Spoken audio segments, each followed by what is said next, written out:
komunizam, vladao hladni je rat. Europske zemlje su tražile najbolju pjesmu.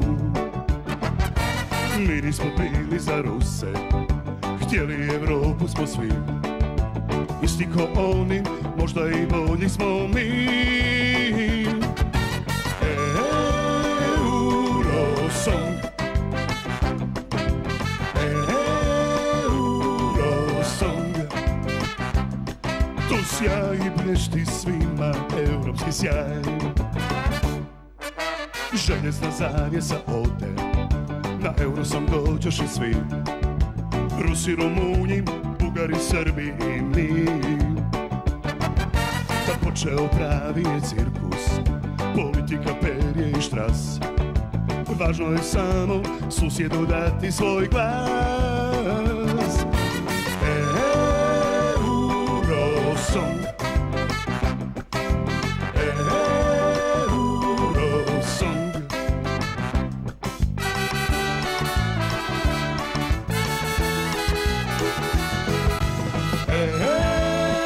Eurosong, Eurosong. Tu blješti sjaj svima, europski san. O, da smo bar prvi.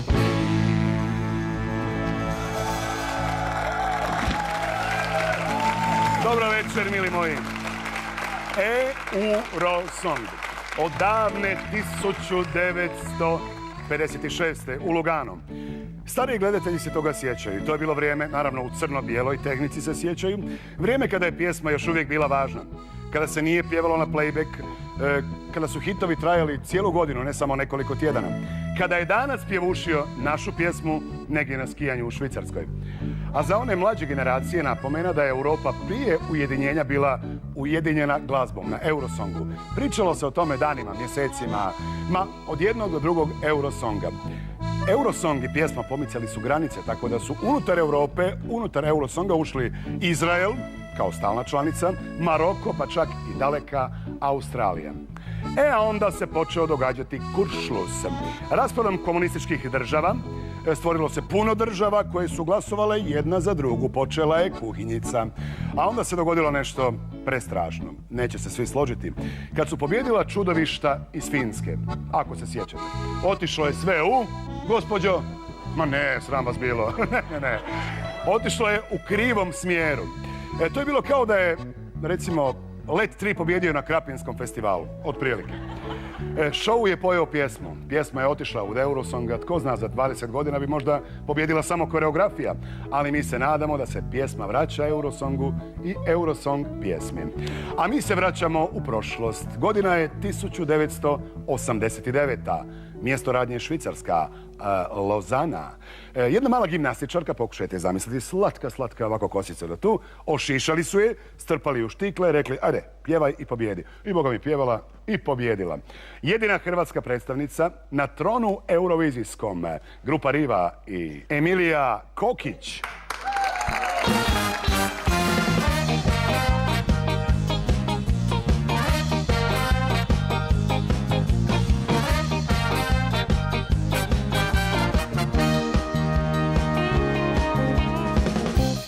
Cijele dane svirao je na svom klaviru. On klasiku je svirao po notnom papiru. A svirao je kao pijanista, Mozarta, Chopina lista. Ja u pjesmu našla sam da svira. Oh, oh, oh, oh, rock me baby.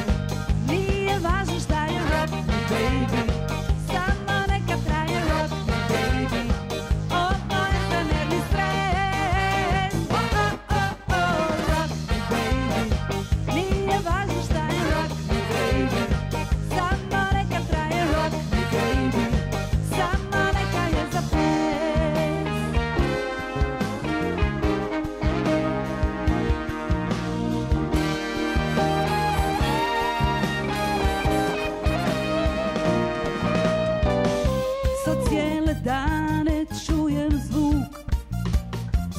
Klavira, tu pjesmu što se svira bez notnog papira.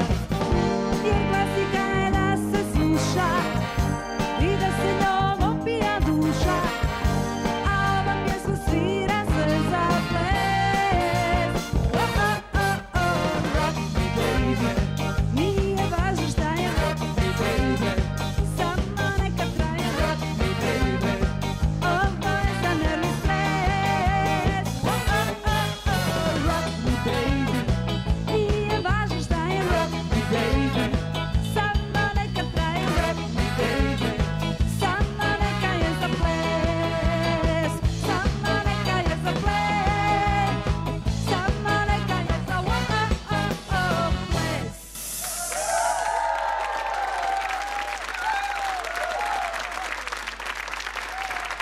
oh, oh, oh, oh, ples. Smok. Smoke me baby.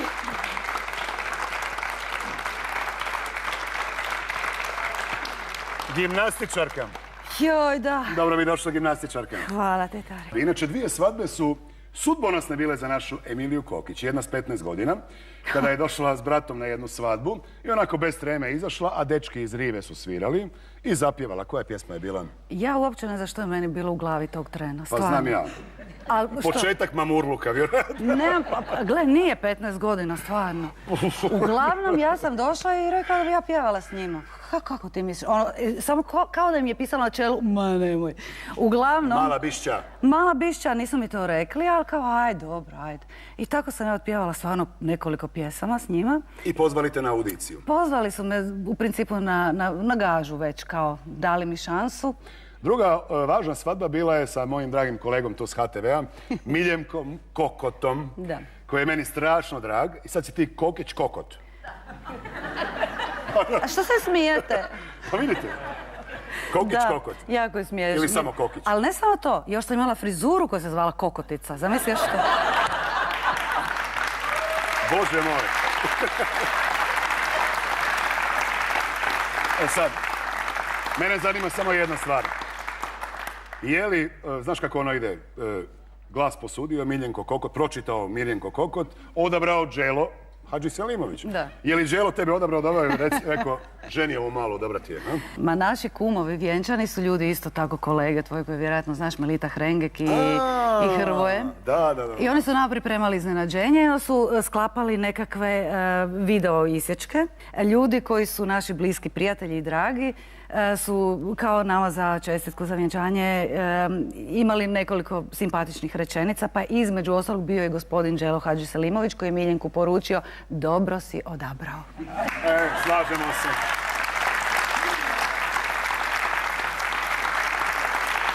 I onda se vi vratimo se na Eurosong.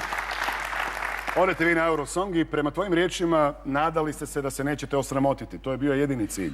Pa da, Tarik, pa mislim, bili smo bez ikakvog iskustva, bili smo doslovno anoniman bend, svirali smo na ljetnim terasama, ono kao klasičan, svaki bend koji započinje bilo što pjevati. Između ribe i vina, jel?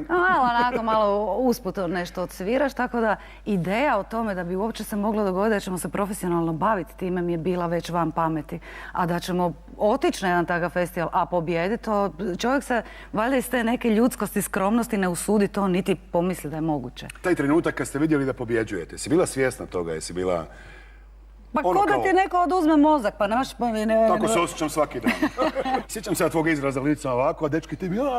Ja ništa, ja sad gledam ko gleda film, ono nešto. Uopće kao da se to ne tiče mene. A jesu ljudi okolo ove druge zemlje gledale u tebe onako? Ma ništa ja nisam vidjela. Je bilo ljubomornih? Ništa nisam Jel se vidjela. bacila neka Irkinja ili neka I hate Jugoslavia?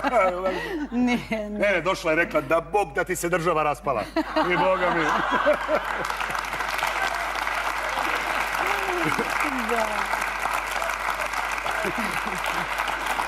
Ti si počela pjevati nakon pobjeda na Eurosongu.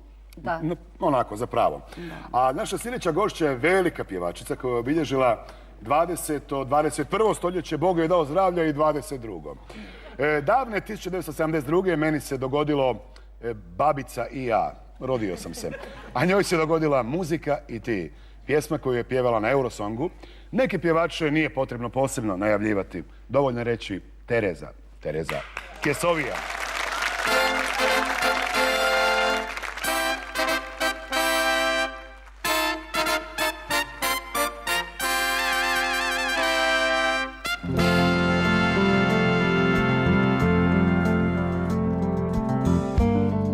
svoj san, svatko sniva san. Svoj svijet, svatko živi sam. Svoj put koji vodi ljubavi, koji vodi sreći toj, svatko sanja sam.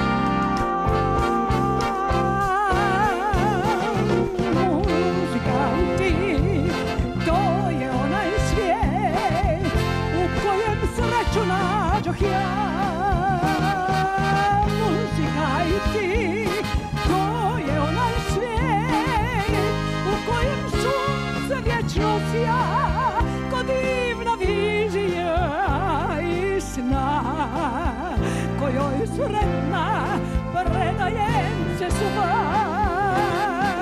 Muzika i ti,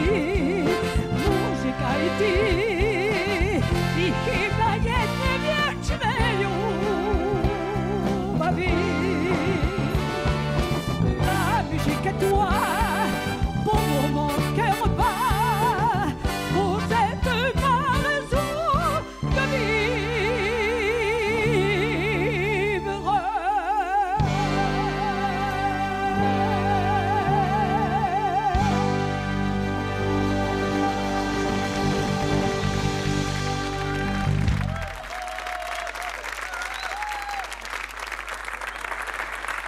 Tu ću te izgrliti, Tere moja.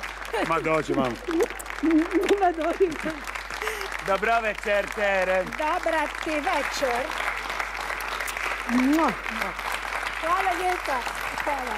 Pa Jesse Kenova. A evo ti me. Evo ti me. Idemo onaj period kad ja se nisam rodio, a ni Emilija. Kako Možda se nisi jesi. rodio? Kad si pjevala za Monako. A, prosto. E, to me prvo zanima. Pjevala si za Monako, to je bila godina koja?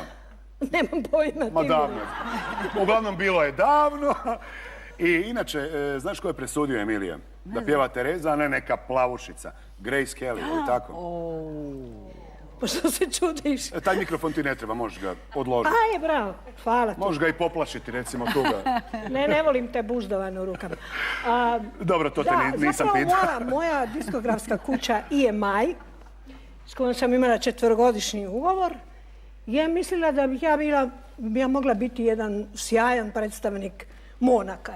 Dobro, tako sam ja stigla u Monako i sučelila se sa jedno 10 kandidata koji su svi bili u tom nekom grande finale. I ostala jedna plavušica s tobom u užem izboru. Ne, da, ostaje jedan gospodin čijeg imena se više ne sjećam. Ali plavušino znam. Plavuša se sjećam jako dobro, nije ona bila plavušina, bila odlična chanteuse, zvala se Isabelle Aubray i bila je vrlo popularna, popularna. Isabelle? Aubray. Aubrey. Kao od Jacques Brela, ona Isabelle? Aubray, to nije Brel, nego Aubray. Aubrey. Dobre, Idi bre. sad sam shvatio. Znamo joj korijene, to je bitno. I princ je bio za plavušicu, inače Čekaj, princ... hoćeš ti nastaviti, mislim. Ja znam tvoj život bolje nego ti. Ajde ti. No, uglavnom, Oprosti. kako je princ Rainier uvijek volio plavuše, uostalom i Grace je plavuša, bila sirota, a i oni su više nije.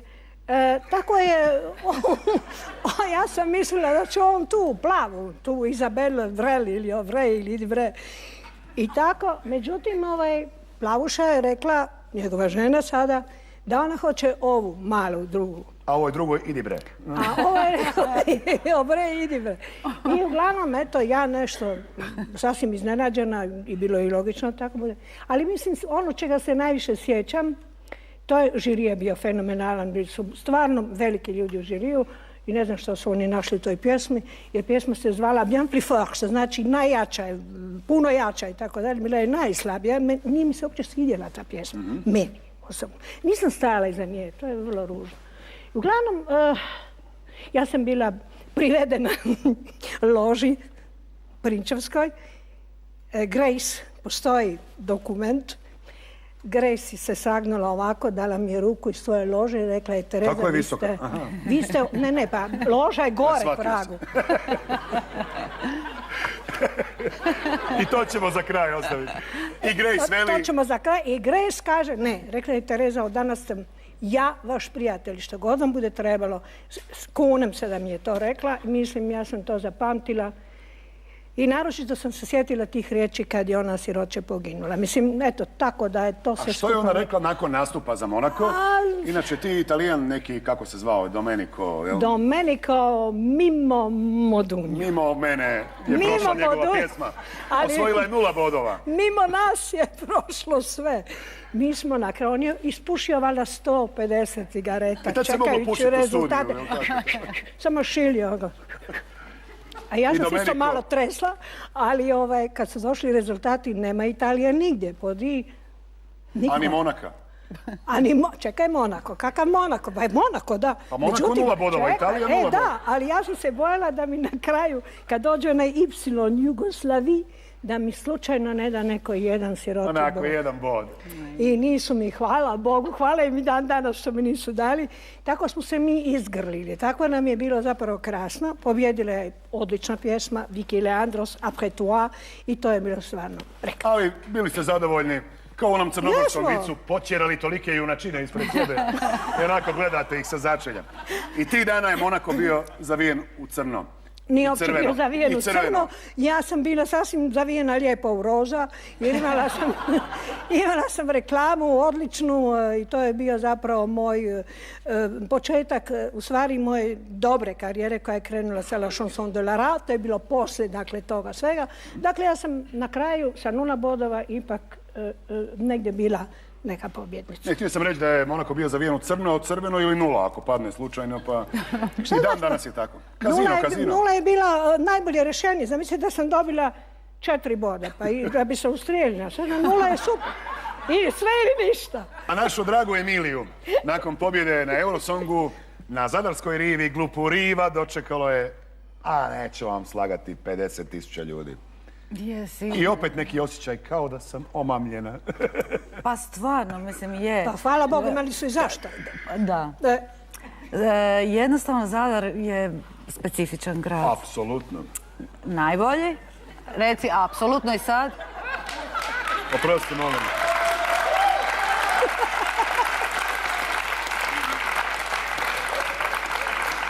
Ovako Tereza i kad dođe kod mene doma isto. Sve. Uglavnom, htjela sam reći da su ljudi doživjeli tu našu pobjedu doslovno ko svoju i htjeli su tu radost podijeliti s nama u roku od, ne znam, par sati je bila pozornica, razglas, rasvjeta, sve, doček. Ja ne znam stvarno koliko ljudi bilo.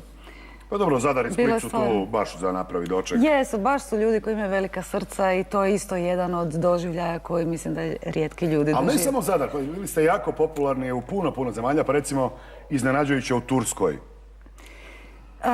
Turci što vole Eurosong ili? Stvarno, jako vole pobjednike Eurosonga, općenito je Eurosong. Imali smo tamo nastup jedan u Istanbulu, u njihovom ogromnom arena, amfiteatar je bio. Ataturk arena, pretpostavljam, jel? Uglavnom, sjećam se da sam htjela baš na neki način pozdraviti ljude, da to bude na turskom. I kako si rekla? Jakšamlar. A vratimo se na našu Terezu. Naime, mojoj Terezi... Mi osjećam se zapostavljenom. Ne, pa... To smo smišljeno napravili. Da udahneš i da opet kreneš. Evo, udahnula sam. Charlie Chaplin je pohvalio tvoju izvedbu jedne pjesme, This is my song. Da, to je bila moja prva gala u UNICEF. Dakle, gala za UNICEF. UNICEF, pa znaš što to znači? Kako ne UNICEF, pa nije logično. Puno drugačije. Ali to se sve događalo i uvijek se događa kad je u Ženeva bila u pitanju, u Palais des Nations. I tamo su zbilja sjedili u onim prvim redovima sve moguće glave iz svijeta, tvoji kolege, recimo Richard Burton, James Mason. Bilo je to vrijeme. Se o Peter Ustinov je najavljivao kako je on bio zaljubljen u Dubrovnik, onda je volio malo i mene, pa je odmah uvijek me lijepo najavljivao. Bila sam 4 puta na takvim galama i uglavnom tada sam ja pjevala This is my song ili C'est ma chanson. To je pjesma koju sam ja snimila za EMI i koja je zapravo tema, jer nije bila pjevana u filmu,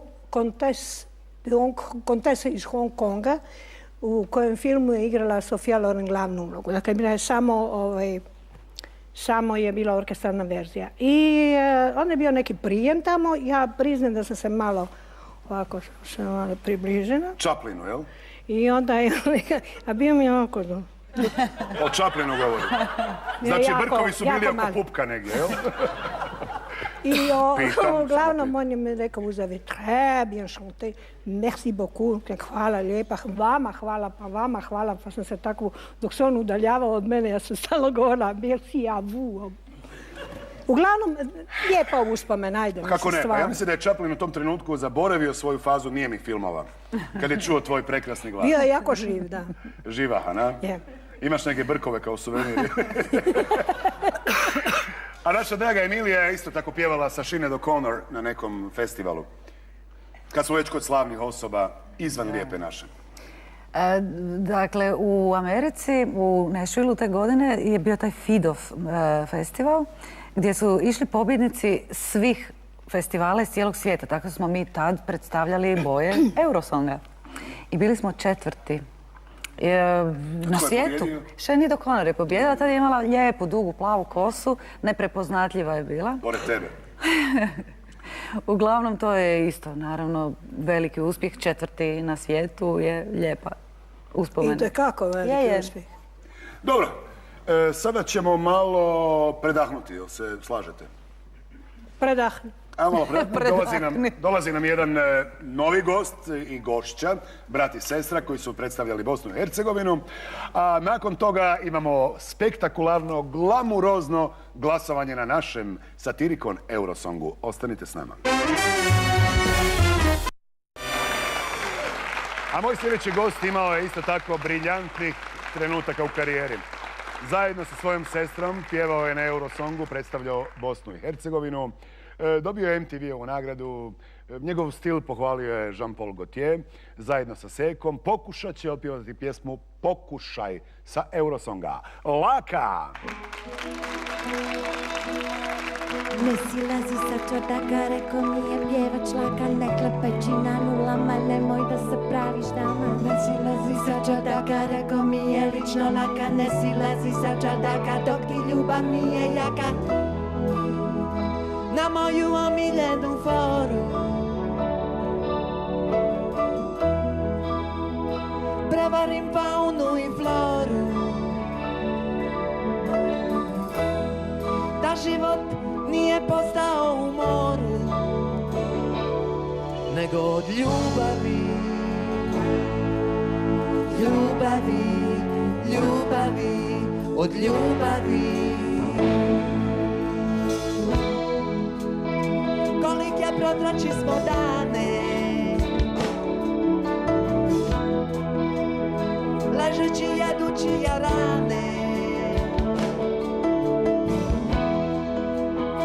pa spado smo na niske grane. Bez ljubavi, ljubavi, ljubavi, bez ljubavi.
Herzegovina 20 points.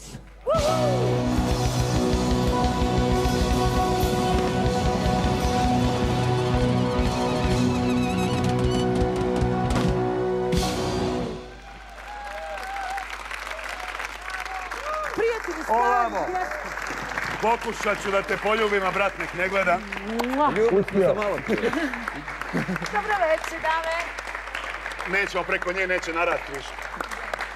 A malo prije smo se ljubili. Dobro mi došli. Laka, ovo je mogu biti savjet. Pokušat ću da te ostavim, a ti se pravi trudna.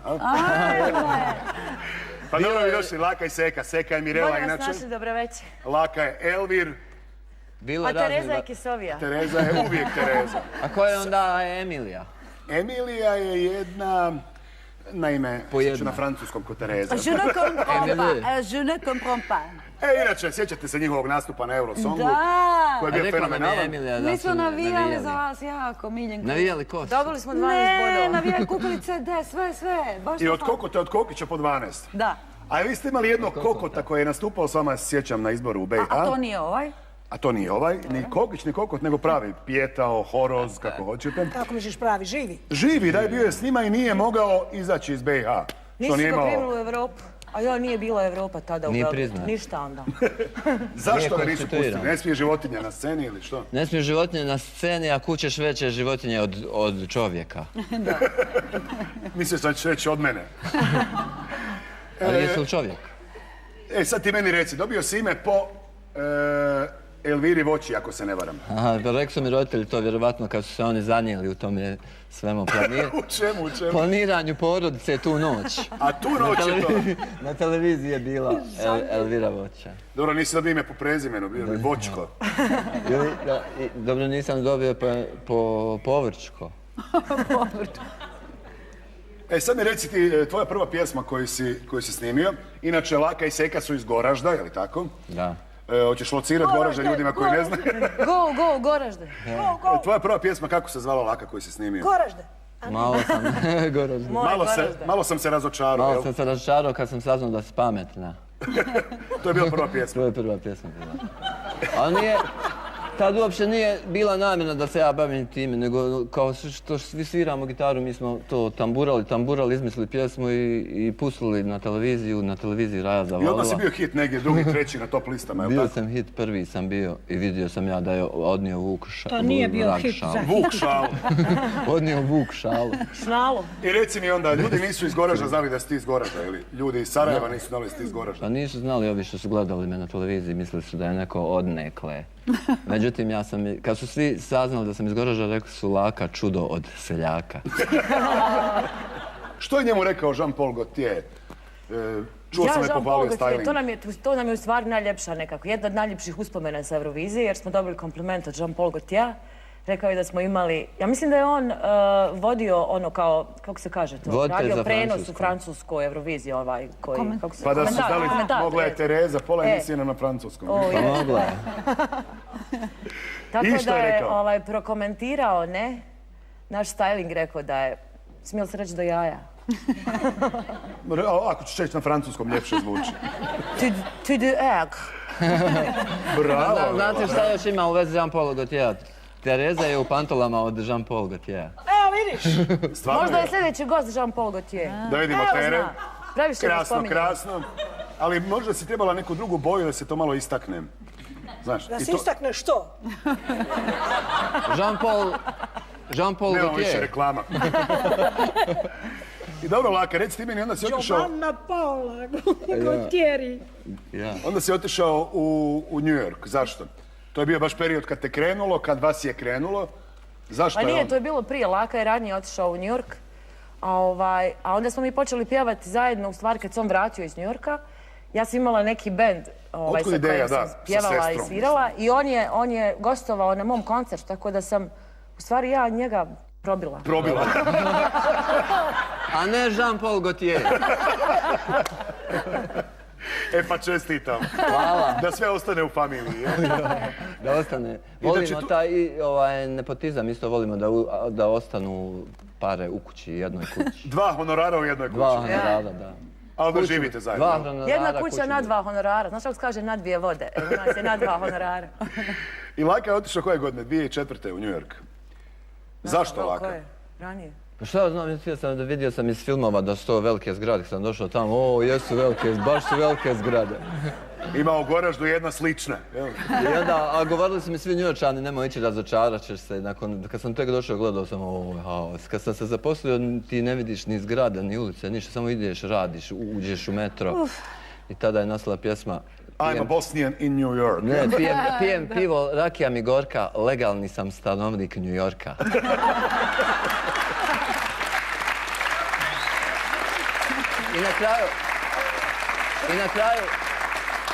I na kraju ljudi toliko čeznu za tim zelenim kartonom, ja sam svoj zeleni karton vratio i rekao, ja ne mogu ovdje ljudi. Odo ja u Goraždu. Odo ja u Goraždu, ja. A morao sam u Sarajevu, mi je bliže televizija. Iz Goražda mi je 100 km televizija. Ma bježi, puno. I reci mi, ti u New Yorku upoznao si dosta ovako, ajmo reći, poznatih ljudi. Između ostalog radio si na cateringu nekom gdje si prolio juhu u krilo Eltonu Johnu, ljudi. I to 2 put. Mislio je Elton, ali 2 put je 2 put. Ja. Ali kako 2 put juhu istom čovjeku u krilo? Pa nisam namjerno, ne znam ni ja kako se to desilo. Nisam juhu, nego bila račica na nekoj piletini. Kasnije sam čuo da je rekao, dobra ova piletina. A gledao je tebe, jel? Gledao mene. S koje, sa A ili B strane? Malo me ovako kucnuo dole po guzi i rekao, bit će nešto od tebe. A znaš šta, u New Yorku,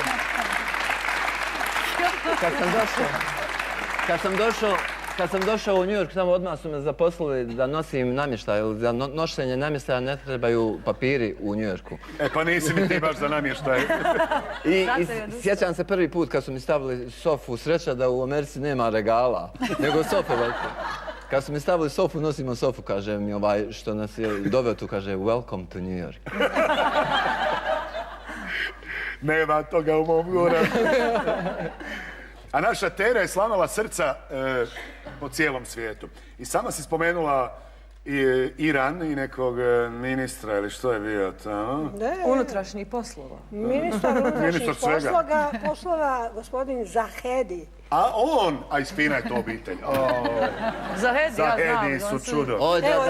Imaju u Goraždu Zahedija. Ne, ali Zahedi mi je fini gospon koji je uporno htio sa mnom meni pokazati svoj perivoj. A ja sam neka bula, budi ti tu pokraj mene za svaki slučaj. A pazi, hodi da ti pokažem perivoj, mislim. Perivoj! A znate šta, da se Tereza udala za njega, sad bi mi sipali gorivo na Tereza Oil.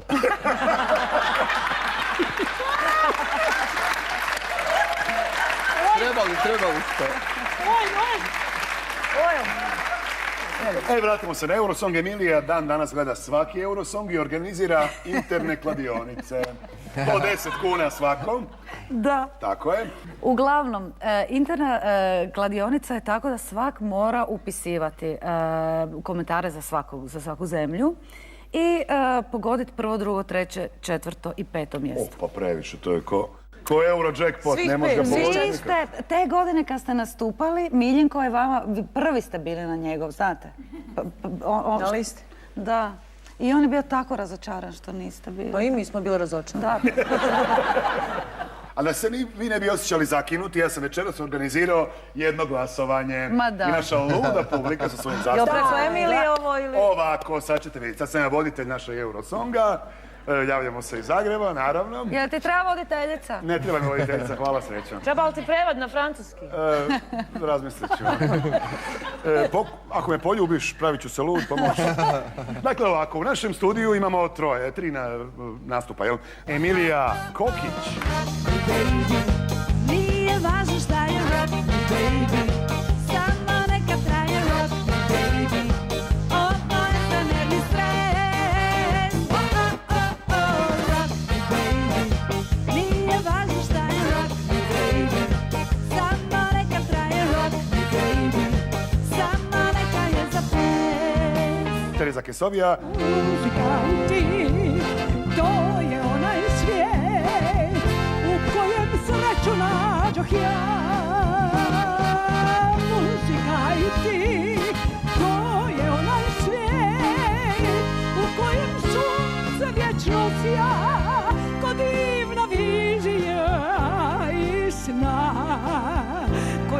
spremna, predajem se suvam.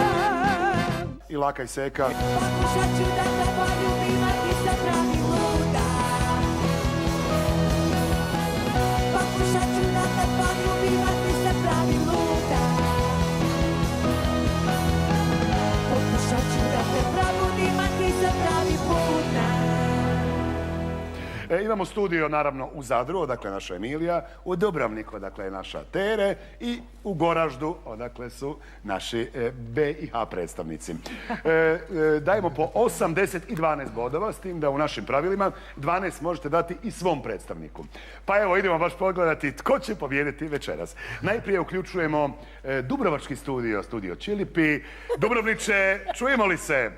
Dobra večer. Dobro večer Zagrebe. Lijepi vam pozdrav iz kruzerima okupanog Dubrovnika. Show vam je krosan. Poseban pozdrav gosparu Toriku. Evo kako je glasovao studio Čilipi. 8 bodova Emilija Kokić. 10 bodova Loka. A 12 bodova, 12 poena ide našoj konavočici Terezi. Tereza Kesovija, 12 points. Tereza Kesovija, 12 poen. Adio vam ga. Evo ga, to je bio prvi krug.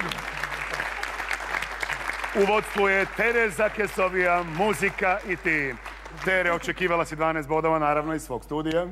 Bravo. I dobila isti. Pazi šta želiš. Pa idemo pogledati, pozivamo Zadar, kako je glasovao Zadarski studio. Zadre, dobra večer. Dobro večer Zagrebe, lijepi vam pozdrav iz Zadra. Najprije vas pohvalimo šovom i ono, brate, šov. Vodite vam isto u šovu. Evo kako je glasa studio Zadar. Stišar Gulje kako govori. Pardon. Ovi Bosanac 8 bodova. Tereza 10 bodova. A naša Emilija Kokić koja je dočekala 50.000 ljudi u Zadru kad pobjedila 12 bodova. Stišar Gulje, brate, kako govori. Evo sa Emilijinih 12 bodova. Situacija se malo zakuhava. Laka i Seka su malo ispod. Pa ćemo sada još pozvati i studio Goražde. Goražde, čujemo li se? Dobro večer. Dobro večer Zagrebe. Lijep vam pozdrav, kao što vidite u Bosni i Hercegovini je dan, vremenska razlika između Hrvatske i BiH, ali to nas nije spriječilo da nas zakujete za male TV prijemnike. Inače, show vam je ekstra, a voditelj Tito. Evo kako glasuje studio Goražde. Tereza 8 bodova. Emilija Kokić, Koka za 10 bodova. And finally, Laka i Seka, 12 bodova. Evo nevjerojatno.